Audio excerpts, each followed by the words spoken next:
Hi there, I'm John and welcome to the IT Taster channel.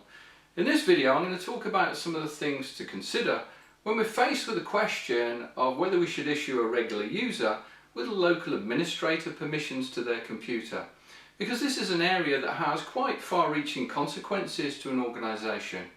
It includes areas like security and support, for example, so we need to weigh things up very carefully. But before we do that, let's quickly remind ourselves of what a local administrator of a computer is and what they can do.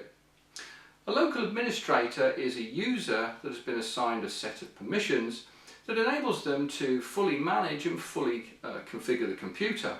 They can also access pretty much anything on the computer, including other users' areas as well. It really is issuing the keys to the system. Now, with that in mind, we then need to weigh that up against best practice. And best practice tells us that we should only assign a user the permissions that they actually need. So the question is, does the user need to be a local administrator of the computer? Do they need to be able to administer it? Now, to help you decide, I've put together a few points, including some of the risks and also a few situations to consider where a compromise is sometimes necessary. The first point to consider is security. A local administrator of a computer is able to add and remove software.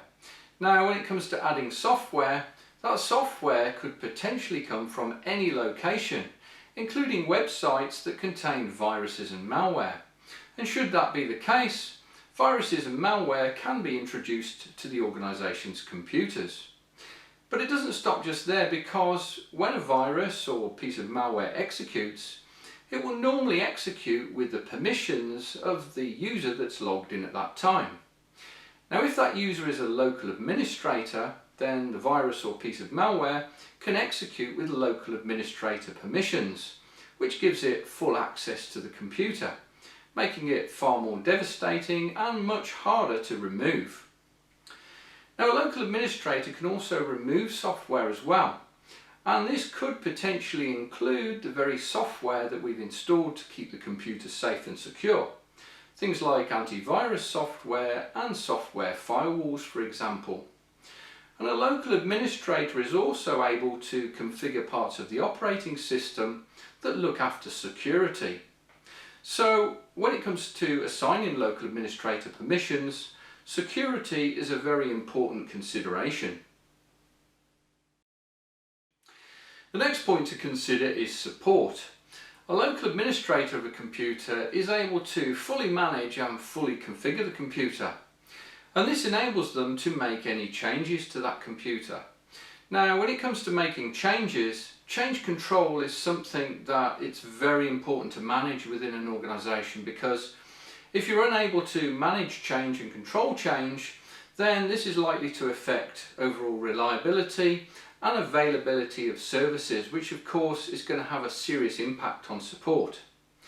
Now, if the user isn't a trained and experienced IT professional either, and they make changes to the computer that they may not fully understand or be aware of, then this is likely to create issues which may result in downtime, loss of productivity, and more calls arriving at the IT support help desk.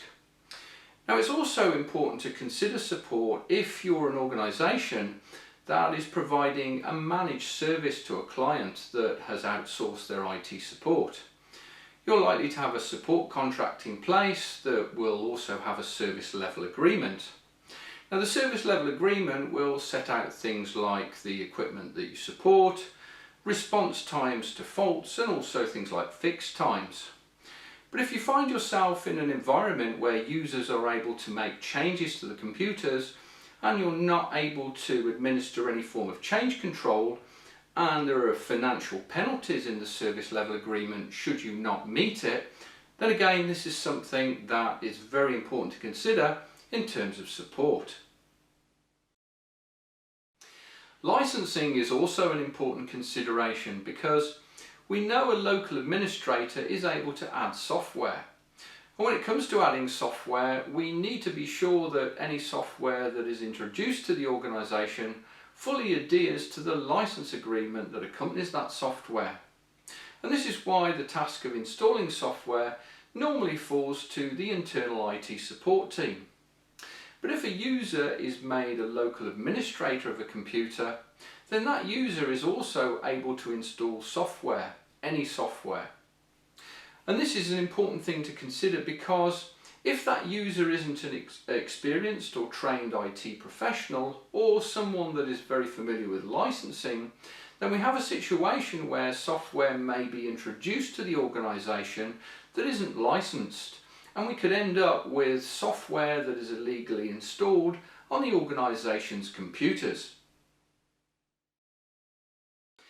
Now, the request for local administrator permissions can sometimes come from the end user themselves. And this normally happens when a user attempts to perform some sort of function on the computer, the kind of thing that they may do on their home PC unrestricted, and they're prevented from doing so, and a message pops up informing them that they need administrator permissions to be able to perform the particular task. And when the IT support person arrives and advises them that they're unable to grant them local administrator permissions, this can sometimes be taken rather negatively, and it can be seen as possibly a lack of trust and a lack of faith in the user themselves. So it's important to take the time to reassure the user that this isn't the case, and it's also a good idea to explain to the user some of the things that we've talked about during the course of this video, like the risks involved with security and support and things like software licensing, for example. And it can also help by taking the time to explain that we also follow best practice as IT personnel ourselves. Our regular everyday user accounts also don't have local administrator permissions. It's good practice not to do this. Instead, when it comes to performing administrative tasks, IT support people will normally have a separate account set aside to enable them to do that.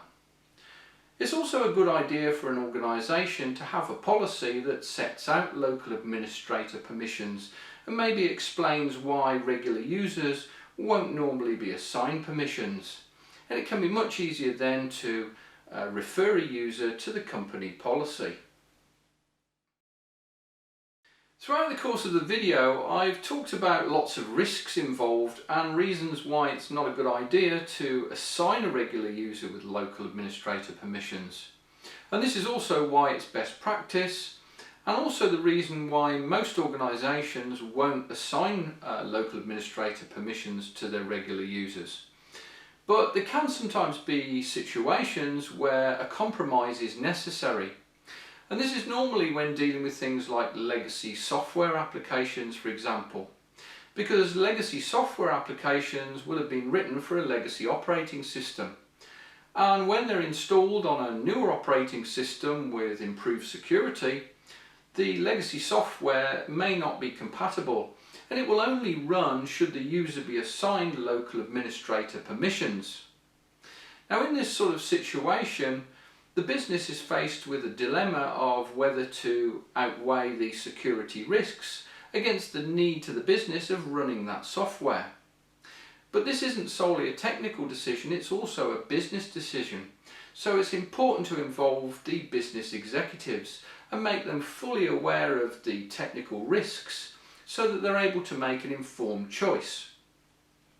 It's also a good idea to consider producing a policy document as well that can be given to users that are provided with local administrator permissions, so that they're fully aware of the risks and also the extra responsibilities that are placed on them. Well, that pretty much brings me to the end of the video, and I hope you found it helpful. Don't forget, please subscribe to the IT Taster channel if you haven't already. Give the video a thumbs up if you liked it. Your comments are welcome, and thanks for watching.